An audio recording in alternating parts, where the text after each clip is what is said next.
حضرات گرامی قدر، عاشقان اہل بیت علیہم السلام، انجمن عزائے حسینی امبالہ کے مومنین کی جانب سے اس وقت کی آج کی اس پہلی مجلس کا آغاز کیا جا رہا ہے، اور الحمدللہ اس مجلس اغا کا آغاز باقاعدہ مرثیہ خوانی کے اذان سے ہو چکا ہے، اور اس عشق مودت اہل بیت کی نماز کی اقامت خطبے کے ذریعے ادا ہو چکی۔ اب ہم اور آپ دل میں یہ قصد کر کے بیٹھتے ہیں کہ نماز عشق مودت اہل بیت ادا کرتے ہیں واجب قربتاً اللہ، اس لیے کہ ہم پر فرض بھی ہے اور قرض بھی ہے، اور نماز جب ادا کی جائے تو اس کے کچھ شرائط ہیں، کچھ قوانین ہیں۔ نماز اگر بجماعت ہو تو درمیان میں اگر فاصلہ ہو جائے تو پیچھے والوں کی نماز باطل ہو جاتی ہے۔ بہرحال چاہے مختصر ہی صحیح، مگر جو بھی ہیں تھوڑا سا آگے تشریف لے آئیں تاکہ متحد ہو کر، اور انشاءاللہ بلا فصل کے ماننے والوں میں تو ویسے بھی یہ فاصلے اچھے نہیں لگتے۔ صلوات بھیجیں بر عظمت محمد و آل محمد۔ اچھا، ایک چیز اور نماز کے شرائط میں سے ایک شرط یہ ہے کہ جب نماز بجماعت ادا کی جائے یا نماز ادا کر رہا ہو انسان، تو حالت نماز میں ادھر ادھر دیکھنے سے نماز باطل ہو جاتی ہے۔ بہت توجہ عزائز گرامی قدر، حالت نماز میں ادھر ادھر دیکھنے سے ہماری تو نماز باطل ہو جاتی ہے، لہذا اب یہ قصد کر کے بیٹھے کہ نماز عشق مودت اہل بیت ادا کرتے ہیں واجب قربتاً اللہ، نعرہ صلوات کی تکبیرۃ الاحرام کے ساتھ۔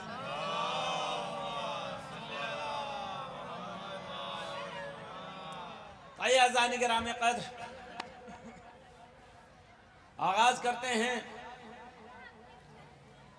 جس آیت کریمہ کو آپ کے سامنے تلاوت کرنے کا شرف حاصل کیا۔ اللہ رب العزت پروردگار عالم قرآن مجید میں ارشاد فرما رہا ہے کہ بسم اللہ الرحمن الرحیم، انما یرید اللہ لیذھب عنکم الرجس اہل البیت ویطہرکم تطہیرا۔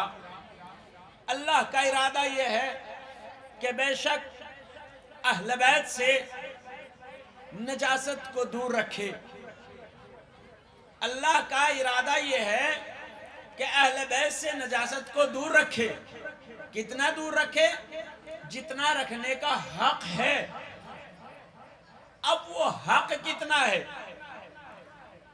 ایک بالشت کے فاصلے سے دور رکھے، 1 انچ کے فاصلے سے دور رکھے، 1 کلومیٹر دور، 10 کلومیٹر دور، 100 کلومیٹر دور، کتنا دور رکھے؟ بھئی اس کی دور کی کوئی حد تو ہوگی کہ آل محمد سے پروردگار عالم نے جو نجاست کو دور رکھنے کا وعدہ کیا ہے اس کی کوئی میعاد تو ہوگی، اس کی کوئی حد تو ہوگی۔ تو نہیں، اللہ نے قرآن میں یہ فرمایا کہ بے شک اللہ کا ارادہ یہ ہے کہ اہل بیت سے نجاست کو دور رکھے۔ کتنا دور رکھے؟ جتنا رکھنے کا حق ہے۔ تو اب دور پتہ کیسے چلے کہ کتنا دور رکھے؟ تو آئیے ہم کسی مولوی سے، کسی قاری سے نہیں پوچھیں گے، کسی مفتی سے نہیں، ہم اسی اللہ رب العزت کی وہ نازل کردہ کتاب کہ جو قیامت تک کے لیے معجزے کی شکل میں نازل ہوئی، کہ جس کا ایک حرف کیا، ایک زبر زیر بھی کوئی تبدیل نہیں کر سکتا، اگر تبدیل کرنے کی کوشش بھی کی تو اللہ نے قرآن میں وعدہ کیا ہے کہ بسم اللہ الرحمن الرحیم، سنت اللہ التی قد خلت من قبل ولن تجد لسنت اللہ تبدیلا۔ ہمارے قانون کو بدلنے کی کوشش نہ کرنا، اس قانون کو توڑنے کی کوشش نہ کرنا۔ اگر تم نے بدلنے کی کوشش کی بدل جاؤ گے، مگر اللہ کا قانون سلامت رہے گا، اللہ کا قانون سلامت رہے گا، اللہ کی کتاب باقی رہے گی۔ کیوں؟ اس لیے کہ اس قرآن مجید کی ذمہ داری اللہ نے مولوی کے سپرد نہیں کی ہے، اللہ نے امام کے سپرد کیا ہے۔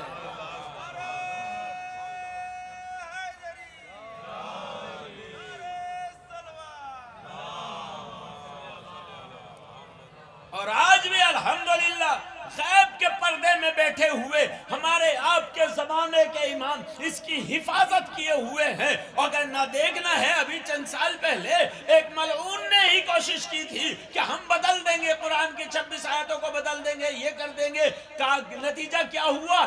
ایسی مثال بن کر رہ گیا کہ نہ دنیا کا رہا، نہ آخرت کا رہا، نہ گھر والوں کا رہا، نہ باہر والوں کا رہا۔ دنیا بھی خراب کی، آخرت بھی خراب کی۔ اب سمجھ میں آیا عشق آل محمد سے بغض کا نتیجہ یہی ہے، آل محمد کے چاہنے والوں سے بغض کا نتیجہ یہی ہے کہ جو آل محمد کے عاشقوں کو یا آل محمد کو پریشان کرنے کی کوشش کرتا ہے وہ اس طریقے سے دنیا میں رسوا ہوتا ہے، نہ اپنوں کا رہتا ہے نہ بیگانوں کا رہتا ہے۔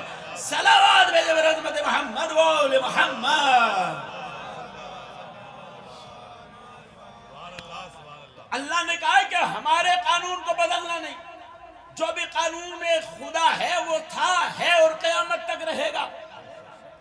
اس قانون کو بدلنے کی کوشش نہ کرنا۔ قانون الہی معجزے کی شکل میں نازل ہوا، اگر اس کو بدلنے کی کوشش کی خود بدل جاؤ گے، مگر قانون الہی سلامت رہے گا۔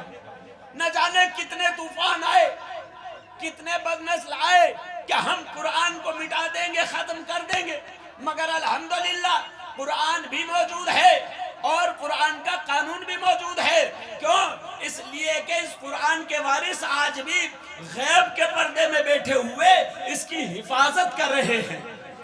اس کی حفاظت کا ذمہ ہمارے آپ کے زمانے کے امام کے سپرد ہے، ہمارے زمانے کے امام اس کے ضامن ہے۔ تو عزیزان گرامی قدر، اب قانون الہی میں جب کوئی تبدیلی نہیں ہو سکتی تو ادھر اللہ نے وعدہ کیا کہ اب دیکھو، تلاش کرو، قرآن ایسا قانون ہے کہ جو محکم ہے، محکم تھا، محکم رہے گا، مستحکم تھا، مستحکم ہے، مستحکم رہے گا۔ اس کو بدلنے کی کوشش مت کرنا۔ تو اب عزیزان گرامی قدر، اگر قانون الہی سلامت ہے تو اب ہمیں یہ دیکھنا ہے کہ اللہ نے جو قرآن میں وعدہ کیا ہے اہل بیت کو نجاست سے دور رکھے، کتنا دور رکھے؟ 1 انچ کے فاصلے سے، 1 بالشت کے فاصلے سے، 1 کلومیٹر دور، 100 کلومیٹر دور، 1000 کلومیٹر دور رکھے۔ کتنا دور رکھے؟ کہا دیکھو قرآن سمجھنے کا نام ہے، رٹنے کا نام نہیں ہے۔ قرآن سمجھ کر کے عمل کرنے کا نام ہے۔ کیا مطلب؟ آؤ قرآن مجید دیکھو، دنیا انسانیت کے سب سے پہلے نبی حضرت آدم علیہ السلام، حضرت آدم علیہ السلام سب سے پہلے نبی اس دنیا میں جب تشریف لائے تو حضرت آدم کے لیے ارشاد ہوا قیامت قریب ہے۔ نوح علیہ السلام آئے، کہا قیامت قریب ہے۔ ابراہیم علیہ السلام آئے، کہا قیامت قریب ہے۔ 1,24,000 انبیاء آئے، ہر نبی سے کہا قیامت قریب ہے۔ ہمارے آخری نبی جب آئے تو ہمارے نبی سے کہا قیامت قریب ہے۔ 1400 برس گزر گئے، دنیا والے سائنسداں ہر سال کچھ نہ کچھ 2-4 سال بعد کہہ دیتے ہیں قیامت آ رہی ہے، قیامت آ رہی ہے، دنیا تباہ ہو جائے گی، برباد ہو جائے گی۔ ہر مذہب و ملت کے ہر فرد پریشان ہو جاتے ہیں کہ دنیا مٹ جائے گی، تباہ ہو جائے گی۔ مطمئن رہتی ہے تو فقط ایک قوم، وہ قوم کیوں مطمئن رہتی ہے؟ اس قوم کا نظریہ یہ ہے قیامت جب تک نہیں آئے گی۔ کیوں؟ اس لیے کہ ہمارا عقیدہ یہ ہے، یقین یہ ہے کہ پہلے امام آئیں گے، بعد میں قیامت آئے گی۔ صلوات برحمت محمد و آل محمد۔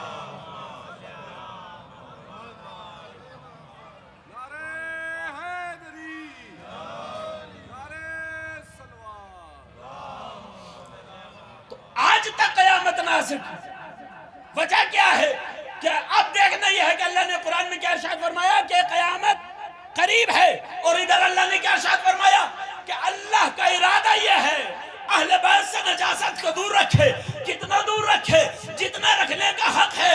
اب آپ سمجھئے گا کہ اس پروردگار عالم کا جب قریب اتنا دور ہے تو اس کا دور کتنا دور ہوگا۔ صلوات برحمت محمد و آل محمد۔ تو عزیزان گرامی قدر، یہ آیت کریمہ کب نازل ہوئی؟ آپ اور ہم سب روزانہ نہیں تو کم سے کم شب جمعہ میں تو اس کو پڑھتے ہی ہیں۔ حدیث قصہ کیا ہے؟ حدیث قصہ کہ دنیا میں سب حدیث قصہ مولا کے چاہنے والے ہر روز نہیں تو کم سے کم شب جمعہ تو پڑھتے ہی ہیں۔ کیا ارشاد ہوا کہ جب میرے نبی کو ذوف محسوس ہوا، یہی ہے نا روایت، کہ جب میرے نبی کو ذوف محسوس ہوا تو کہاں؟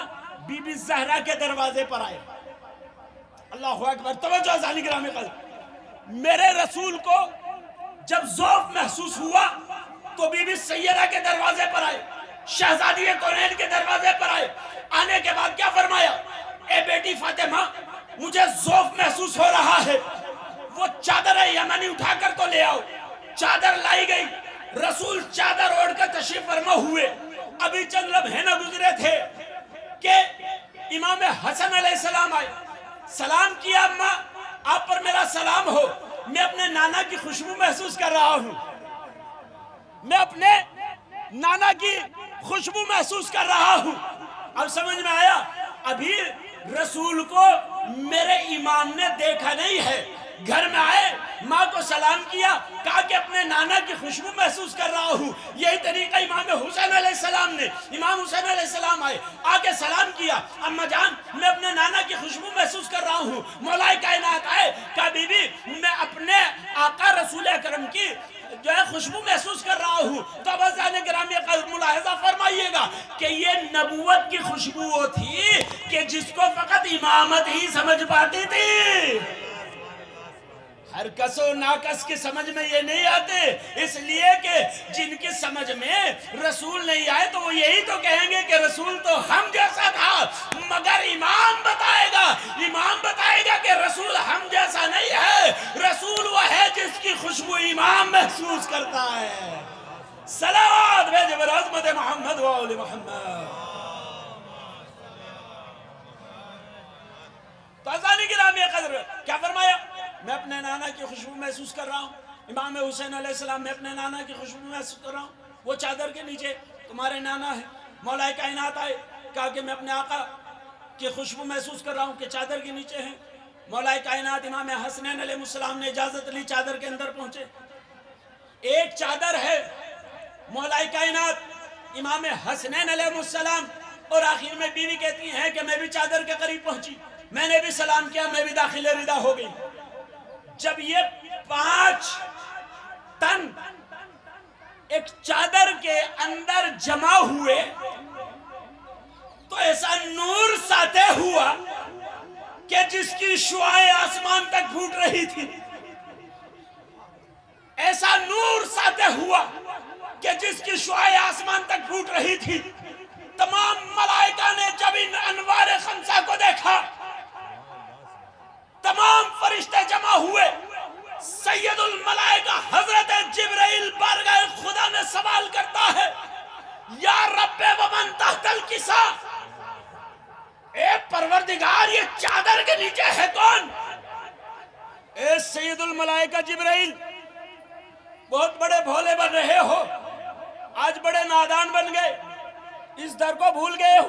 ارے یہی تو دروازہ وہ ہے جس پر آج سے پہلے روزانہ جاتے رہے ہو، کبھی پانی بھرنے کے لیے، کبھی چکی چلانے کے لیے، کبھی جھولا جھولانے کے لیے، کبھی آیتیں لے کر جاتے رہے، کبھی روٹیاں لینے کے لیے جاتے رہے، آج نادان کو بن گئے۔ تو عجب نہیں جبرائیل جواب دے، نادان، میں یہ سوال نادانی کی بنیاد پر نہیں کر رہا ہوں، تمہیں معلوم نہیں ہے آج آسمان پر ملائکہ کا ہجوم ہے، میرا ارادہ یہ ہے کہ جب آسمان پر ملائکہ کا ہجوم اکٹھا ہو اور آسمان پر ملائکہ کا مجمع ہو، میرے آل محمد کی مجلس منعقد ہو، ذکر کرنے والا کوئی عام انسان نہیں، میرا رب کائنات ہو، سوال کیا، یا رب ومن تحت الکسا، اے پروردگار چادر کے نیچے کون ہے؟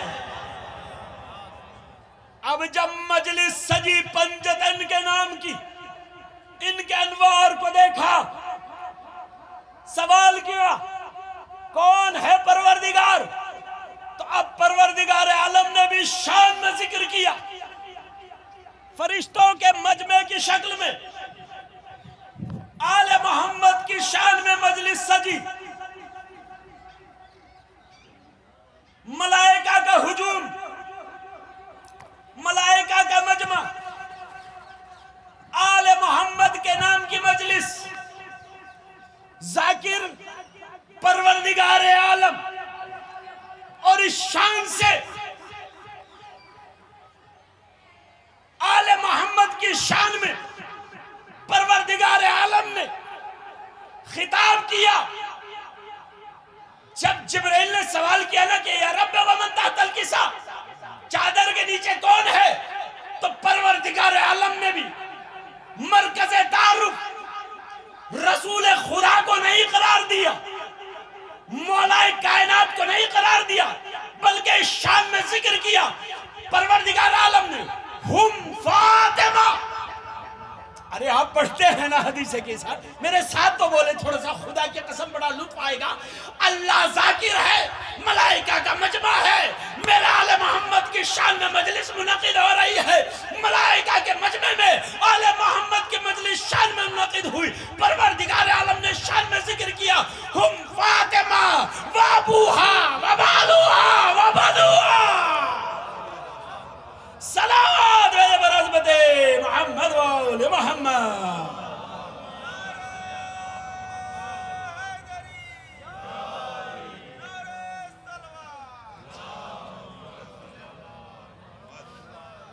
ایک باواز بلند صلوات بھیجے برحمت محمد وآل محمد۔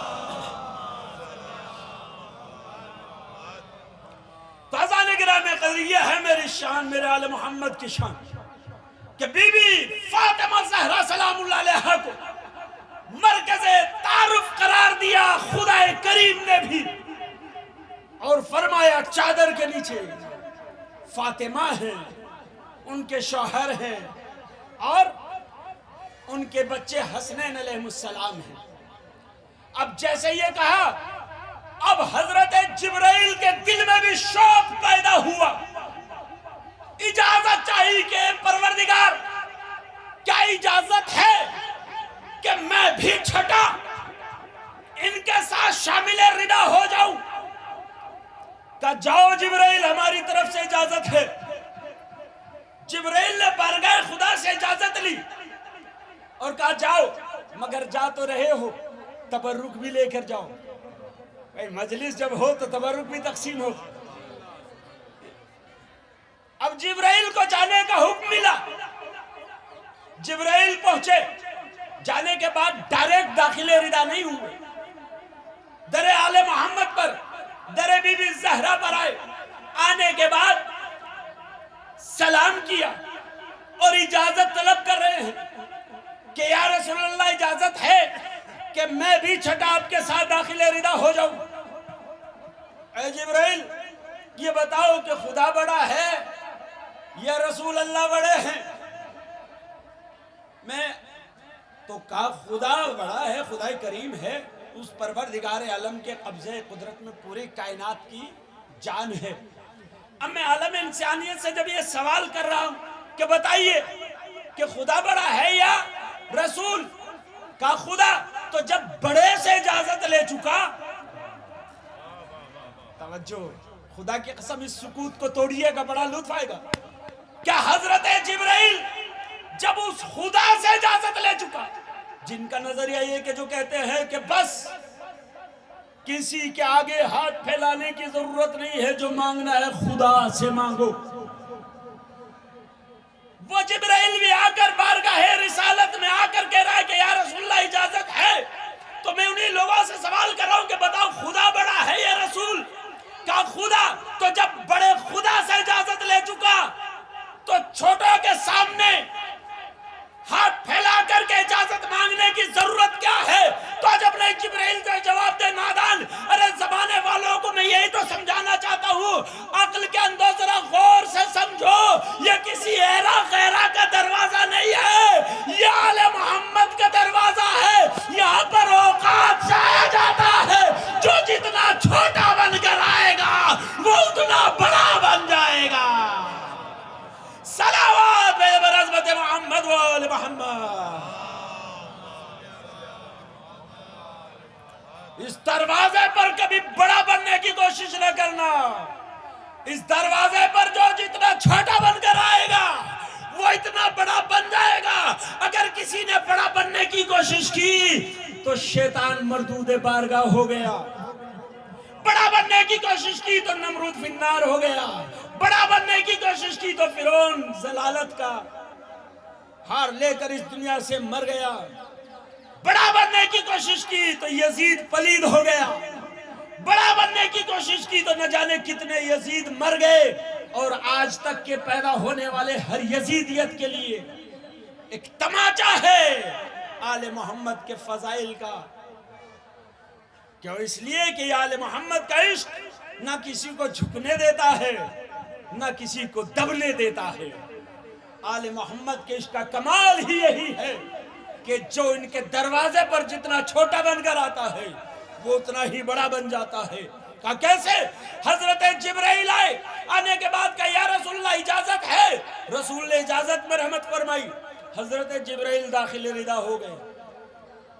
حضرت جبرائیل داخل ردا ہوئے اور داخل ردا ہونے کے بعد اب وہ جو تبرک لے کر آئے تھے وہ تقسیم کیا. کس طریقے سے کہ جو تبرک لائے تھے پروردگار عالم نے وہ تبرک بھیجا تو حضرت جبرائیل نے تقسیم کیا. اے میرے رسول, اللہ نے تبرک بھیجا ہے اس شان میں کہ بسم اللہ الرحمن الرحیم انما یرید اللہ لیذھب عنکم الرجس اہل البیت ویطہرکم تطہیرا. صلوات برحمت محمد وآل محمد. تبرک تقسیم ہوا, مگر یہاں پر ایک سوال ہے. میں نے ابھی آپ کی خدمت میں عرض کیا کہ یہ آل محمد کا در ہے. اس دروازے پر جو جتنا چھوٹا بن کر آئے گا وہ اتنا ہی بڑا بن جائے گا. ابھی میں نے آپ کی خدمت میں عرض کیا کہ جب رسول کو ذوق محسوس ہوا تو بی بی زہرا کے دروازے پر آئے. کہا کہ بیٹی فاطمہ وہ چادر لے کر آؤ. چادر لائی گئی. رسول داخل ردا ہوئے. یعنی امام حسن امام حسین علیہ السلام بھی ہمراہ داخل ردا ہوئے مولا کائنات.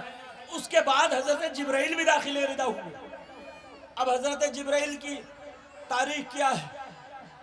جناب جبرائیل اس عظیم فرشتے کا نام ہے کہ جس کا ایک پر مغرب میں ہے ایک پر مشرق میں ہے. توجہ زانی گرامی قدر, ایک پر حضرت جبرائیل کا مشرق میں ہے ایک پر حضرت جبرائیل کا مغرب میں ہے. اتنے بڑے فرشتے کا نام ہے حضرت جبرائیل. اور جناب فاطمہ زہرا کی وہ چادر بھی تاریخ میں یہ ہے کہ اس چادر کی شان یہ تھی کہ وہ چادر اتنی تھی کہ اگر چادر سے بی بی زہرا سر مبارک کو ڈھانپتی تھی تو پائے مبارک کھل جاتا تھا. پائے مبارک کو ڈھانپنا چاہے تو سر مبارک کھل جاتا ہے. چھوٹی سی چادر, اس چادر کے اندر رسول اکرم جتنے بھی اس چادر کے اندر ہے سب سردار ہی سردار ہیں. انبیاء کے سردار سید الانبیاء حضرت رسول اکرم, سید الانبیاء رسول اکرم چادر کے اندر. جوانان جنت کے سردار سیدہ شباب اہل جنہ امام حسنین علیہ السلام چادر کے اندر. سید الاولیاء مولا کائنات غالب علی کل غالب حضرت علی ابن ابی طالب علیہ السلام چادر کے اندر. شہزادی کونین سیدۃ النساء العالمین جنت کی عورتوں کی سردار چادر کے اندر. چھٹا کون؟ حضرت جبرائیل سید الملائکہ حضرت جبرائیل چادر کے اندر. جب یہ سب جمع ہوئے چادر کے اندر تو بھائی یہ اتنا بڑا فرشتہ کہ جس کا ایک پر مغرب میں ہے ایک پر مشرق میں ہے چادر کے اندر آیا کیسے؟ کہا نادان تم جانتے نہیں ہو, ارے یہ کسی حیرا غیرہ کا گھرانہ نہیں ہے, یہ بی بی زہرا کا گھرانہ ہے. یہاں پر اوقات سے آیا جاتا ہے. جو جتنا چھوٹا بن کر آئے گا وہ اتنا بڑا بن جائے گا.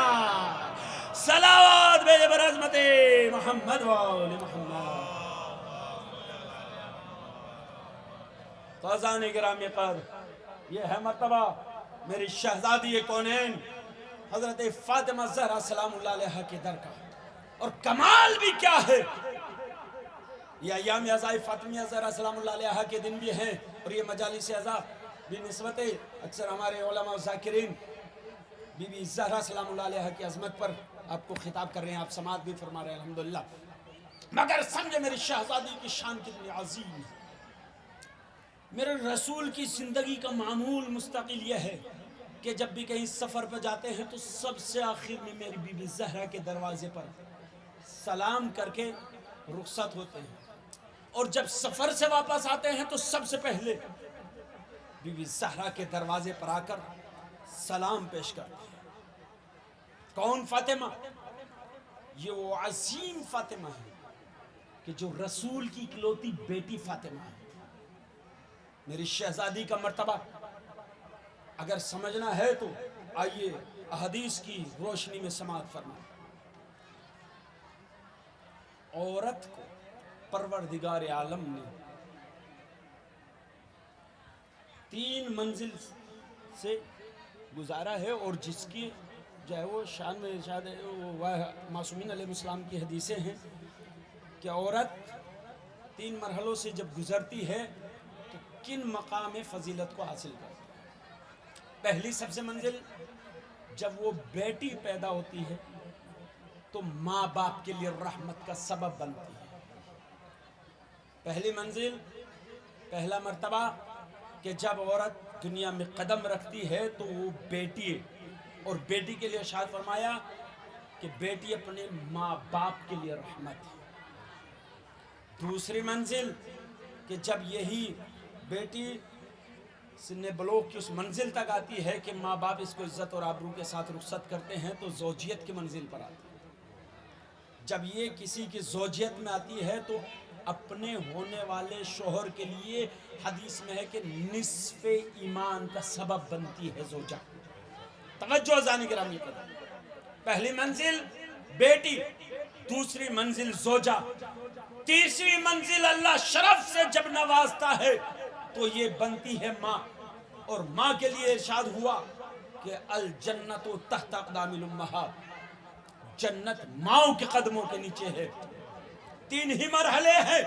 پہلا مرحلہ کہ جب بیٹی پیدا ہوئی تو ماں باپ کے لیے رحمت، زوجیت میں قدم رکھا تو شوہر کے لیے نصف ایمان کا سبب، اللہ نے ماں بننے کا شرف عطا کیا تو اپنے بچوں کی جنت قدموں میں لیے ہے. تو ماں باپ کی جنت، بچوں کی جنت ماں کے قدموں کے اندر ہے، ماں کے قدموں کے نیچے ہے. تو اب عزیزان گرامی قدر آئیے میری شہزادی کا مرتبہ، میری شہزادی کی شان ملاحظہ فرمائیے. جب میری شہزادی اس دنیا میں آئی تو بیٹی، توجہ، ماں باپ کے لیے رحمت کا سبب ہے بیٹی. تو جب میری شہزادی دنیا میں آئی تو کس کے لیے رحمت کا سبب؟ جو پوری کائنات کے لیے رحمت کا سبب بنے اسے رسول کہتے ہیں. توجہ سانے گرامی، یعنی جو دنیا اور آخرت کے لیے رحمت للعالمین. میرے رسول دنیا کے لیے بھی رحمت ہے، آخرت کے لیے بھی رحمت ہے. تو پتہ چلا کہ جو دنیا اور آخرت کے لیے رحمت کا سبب بنے اسے رسول کہتے ہیں. جو رسول کے لیے رحمت کا سبب بنے اسے حضرت بطول کہتے ہیں. جو پوری کائنات کے لیے رحمت کا سبب بنے اسے حضرت رسول کہتے ہیں. جو رسول کے لیے رحمت کا سبب بنے اسے شہزادی بطول کہتے ہیں. دوسری منزل، دوسرا مرحلہ، شوہر کے لیے نصف ایمان کا سبب. اب جیسے ہی زوجیت میں قدم رکھا، کون؟ کہ جو کل ایمان ہے، جو پوری کائنات کے لیے کل ایمان ہو اسے علی کہتے ہیں. جو علی کے لیے نصف ایمان کا سبب بنے اسے حضرت بطول کہتے ہیں. اب آئیے تیسرا مرحلہ، الجنت تحت اقدام الامہات، جنت ہے ماں کے قدموں کے نیچے. اب حدیث رسول، الحسن والحسین سیدہ شباب اہل جنہ، حسن اور حسین جنت کے جوانوں کے سردار ہیں، حسن اور حسین جنت کے جوانوں کے سردار ہیں۔ توجہ زانی گرامی قدر، جو پوری کائنات کے لیے رحمت کا سبب بنے اسے رسول کہتے ہیں، جو رسول کے لیے رحمت بنے اسے حضرت بطول کہتے ہیں، جو پوری کائنات کے لیے کل ایمان ہو اسے علی کہتے ہیں، جو علی کے لیے نصف ایمان بنے اسے حضرت بطول کہتے ہیں، جو پوری کائنات کے جنتوں کا سردار ہو، پوری کائنات کے جوانوں کے جنت کا سردار ہو، انہیں حسنین کہتے ہیں۔ حسنین کی جنت جن کے قدموں میں ہو اسے حضرت بطول کہتے ہیں۔ صلوات بید بر عظمت محمد و آل محمد۔ ایک اور صلوات بید بر عظمت محمد۔ تو اذان گرامی قدر، یہ ہے مرتبہ میری شہزادی کونین حضرت فاطمہ زہرا سلام اللہ علیہا کا۔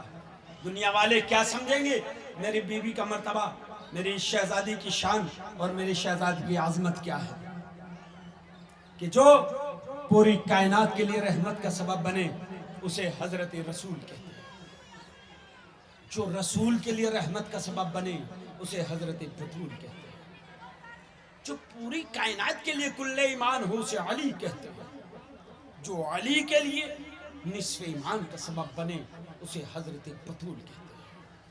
پوری کائنات کے جنت کے جوانوں کے سردار ان کو حسنین کہتے ہیں، اور حسنین علیہ السلام کی جنت جن کے قدموں میں ہونے حضرت بطول کہتے ہیں۔ تو اب آئیے آگے شان میری شہزادی کی عظمت اور سماعت فرمائے، اس کے بعد انشاءاللہ یہی سے ربط مسائل۔ پوری کائنات میں سب سے افضل مرتبہ حضرت مریم علیہ السلام تھا۔ آپ کی شان کیا تھی؟ بیت المقدس میں اللہ کے گھر میں آپ کو چھوڑ دیا گیا، اور آپ کے بابا جب آپ کو چھوڑ کر چلے جاتے تھے تو جناب مریم کے بابا جب آ کر دروازہ کھول کر دیکھتے تھے تو آپ کے سامنے اچھے اچھے لذیذ ترین غذائیں موجود ہوتی تھی۔ اب جو اپنی بیٹی سے معلوم کیا کہ بیٹا یہ آیا کہاں سے ہے غذا، یہ کھانا تمہارے پاس آیا کہاں سے، کہ جس کی اتنی اچھی خوشبو، اتنا لذیذ کھانا، یہ کہاں سے آیا؟ ہر عزت دار، ہر صاحب عقل و فہم، ہر معرفت رکھنے والے ماں باپ کی عزت کا تقاضا ہی یہی ہے کہ جب بھی اپنی بیٹی کے پاس کوئی عجیب اور نئی چیز محسوس کرو یا دیکھو تو پتہ کرو، سوال کرو کہ یہ چیز آئی کہاں سے ہے۔ جناب مریم کا یہ درس ہمارے لیے قیامت تک کے پیدا ہونے والے والدین کے لیے درس عبرت ہے کہ اپنی بیٹیوں سے سوال کرو، اگر کوئی نئی چیز ان کے پاس دیکھو تو سوال کیا بیٹا یہ آیا کہاں سے؟ کا پروردگار عالم نے جنت سے بھیجا ہے۔ اچھا، جناب مریم جنت کے کھانوں کا کرتی ہیں انتظار، جنت کے خان آتے ہیں جناب مریم کے لیے جنت سے۔ اب جب کھانے کا وقت ہوتا ہوگا نا، مثلا صبح ناشتے کا وقت ہے، انتظار، اب ناشتہ آنے والا ہے، ظہر کا وقت ہوا، اب دوپہر کا کھانا، مغربین کا وقت ہوا، اب شام کا کھانا آئے گا۔ اب سمجھے میں آیا میری شہزادی کا مرتبہ۔ اور جناب مریم وہ مقدس عظیم خاتون کہ جن کے لیے جنت سے خان آ جائے، خانے جنت جن کے لیے جنت سے آتے ہوں، اور جناب مریم جن کا انتظار کرتی ہو اسے مریم کہتے ہیں، کہ جو جنت کی غذاؤں کا انتظار کرے اسے حضرت مریم کہتے ہیں، اور جنت والے جس کے ہاتھ کی پکی ہوئی روٹیوں کا انتظار کرے اسے حضرت بطول کہتے ہیں۔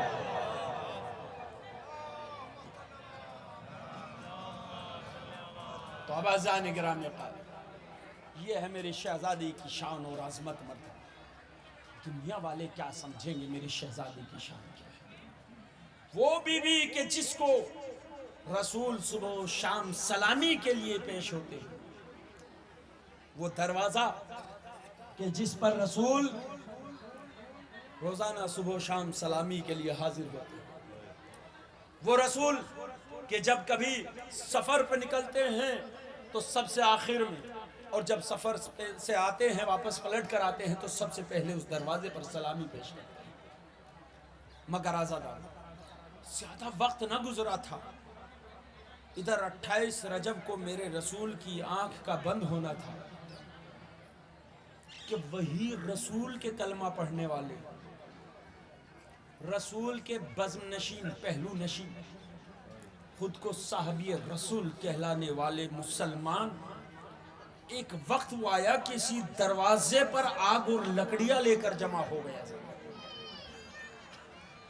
آگ اور لکڑیاں لے کر جب آئے تو آنے کے بعد ایک آواز بلند کی، اے بی بی زہرا، ابو الحسن کو باہر نکال دو ورنہ ہم اس گھر میں آگ لگا دیں۔ اجرکم علی الزہرا، امام زادے کی خدمت میں ان کی جدہ کا آج پرسہ پیش کرنا ہے عزادارو۔ ہم اپنے زمانے کے امام کی خدمت میں بھی ان کی جدہ کا پرسہ پیش کرتے ہیں۔ اس زمانے کے امام آئیے، آپ کی دادی کا پرسہ پیش کرتے ہیں۔ یہ عزادار، یہ آنسوؤں کا نذرانہ آپ کی خدمت میں پیش کرنے کے لیے حاضر ہے۔ خدا کی قسم بڑی مظلومہ ہے میری بی بی زہرا، کتنی مظلومہ ہے عزادارو۔ 18 سال کی عمر ہے میری شہزادی کی، 18 سال کی عمر ہے، 9 سال اپنے بابا رسول کی خدمت میں گزارے، بقیہ 9 سال مولا کائنات کی خدمت میں گزارے، ابتدائیہ 9 سال رسول دل میں تمنا لیے رہے، میری بطول کچھ مانگ لے، میری بطول کچھ مانگ لے عزادارو۔ بی بی زہرا نے زندگی میں رسول سے کچھ نہ مانگا، آخر کے 9 سال مولا کائنات دل میں تمنا لیے رہے، میری زوجہ بطول مجھ سے کچھ مانگ لے، مگر عزادارو شہزادی نے زندگی میں کوئی سوال نہ کیا، کبھی علی سے کچھ نہ مانگا۔ عزادارو اپنے مرتبے کو پہچانیے گا، امام زمانہ کو ان کی اس مظلومہ جدہ کا پرسہ دیجئے گا۔ خدا کی قسم کتنے معتبر ہیں آپ کی آنکھوں سے نکلتے ہوئے یہ آنسو، وہ بطول کے جس نے 9 سال تک اپنے بابا سے کچھ نہ مانگا ہو، 9 سال تک اپنے شوہر سے کچھ نہ مانگا ہو، وہی بطول ہم گنہگاروں کے سامنے اپنا رومال لے کر حاضر ہوتی ہے۔ اے میرے حسین کے عزادارو، اے میرے حسین کے زوارو، اپنے آنسوؤں کا نذرانہ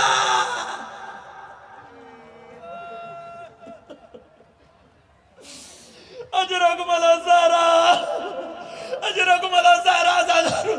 خدا کوئی غم نہ دے سوا غم مظلوم کربلا کے۔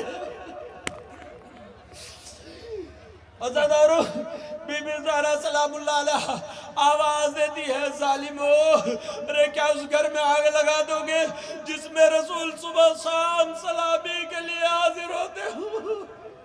ہمیں کوئی مطلب نہیں ہے۔ اے ظالموں نے پھر آواز دی، بی بی ابو الحسن کو باہر نکالو۔ اے ظالموں، کیا اس گھر میں آگ لگاؤ گے جس میں رسول کی اکلوتی بیٹی فاطمہ رہتی ہو؟ عزادارو رسول کی بیٹی پھر کہتی ہے، ظالمو، ارے کیا اس گھر میں بھی آج آگ لگا دو گے جس میں حسنین جیسے پھول سے بچے رہتے ہو؟ مگر عزادارو ظالموں نے ایک نہ سنی، ارے ایک ملعون نے آواز دی، آگ لگا دی گئی، آگ کے شعلے بلند ہوئے، دروازے پر جیسے ہی آگ لگی، ارے رسول کی بیٹی فاطمہ دوڑتے ہوئی دروازے کے قریب پہنچی۔ اب جیسے دروازہ گرنا چاہتا تھا، بی بی زہرا نے اپنے ہاتھوں سے دروازے کو سنبھالنا چاہا۔ قسم خدا کے عزادارو، ارے بڑے قیامت کے جملے ہیں، میری بی بی زہرا نے جیسے ہی دروازے کو ہاتھ پہ سنبھالنا چاہا، مگر دروازہ اتنا بھاری تھا شہزادی سے سنبھل نہ سکا۔ ارے جلتا ہوا دروازہ شہزادی کے شکم پر گرنا تھا، شہزادی زمین پر گر گئی۔ ایک چیخ مار کے بلند آواز دی، ابو الحسن، ارے میرا محسن شہید ہو گیا۔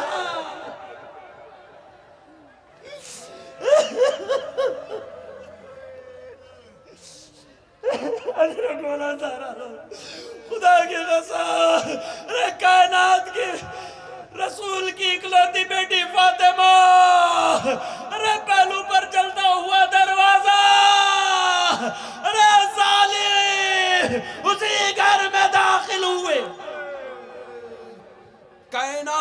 مشکل کشا علی، فاتح خیبر قاتل مرحبا اندر علی. مگر آج علی صبر کے اس پیمانے پر کھڑا ہے کہ ظالم گھر میں داخل ہو گئے، مگر میرا علی امتحان ہے صبر کے لیے. ارے اس منظر کو کھڑا دیکھتا رہا، ظالم آگے بڑھے، گلے میں رسی کا بندہ، مدینے کی گلیاں، بی بی کی غشتیاں کھلی.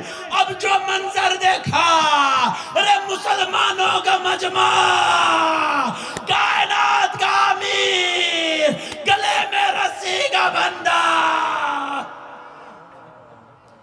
آواز دی ظالموں ابو الحسن کو چھوڑ دو ورنہ میں بال برہنہ کر لوں گی. عزاداروں میرے لیے پڑھنا آسان ہے، آپ کے لیے سننا آسان ہے، مگر عزاداروں وہ منزل بڑی کٹھن تھی. جب شہزادی نے کہا کہ ظالم ابو الحسن کو چھوڑ دو ورنہ میں بال برہنہ کر لوں گی، روایت کے جملے عزاداروں، جیسے شہزادی نے کہا نا کہ میں بال برہنہ کر لوں گی، بی بی نے سر سے ردا نہیں اتاری، سر سے چادر کو نہیں اتارا. مگر عزاداروں روایت کے جملے ہیں کہ مسجد نبوی کی دیواریں بلند ہو گئی. میں کہوں گا اللہ اکبر بی بی، تمہاری عظمت کو لاکھوں سلام. آپ نے چادر کو نہیں اتارا مگر مسجد نبوی کی دیواریں بلند ہو گئی. مگر بی بی ارے ذرا اس منظر کو کیسے برداشت کرو گی جب تمہاری لاڈلی زینب و کلثوم بعد شہادت حسین ہاتھ پسے پشت بندھے ہوں گے، سر پر ردا نہیں ہوگی. کربلے سے کوفہ، کوفہ سے شام، تماشائیوں کا مجمع، شرابیوں کا مجمع، بے غیرتوں کا مجمع منادی ندا بلند کرے گا. او تماشائیوں تماشا دیکھو، یہ رسول کی نوازیاں، یہ علی کی لاڈلی زینب و کلثوم، بلوائے ہم نے مرے نا سر پھرائے.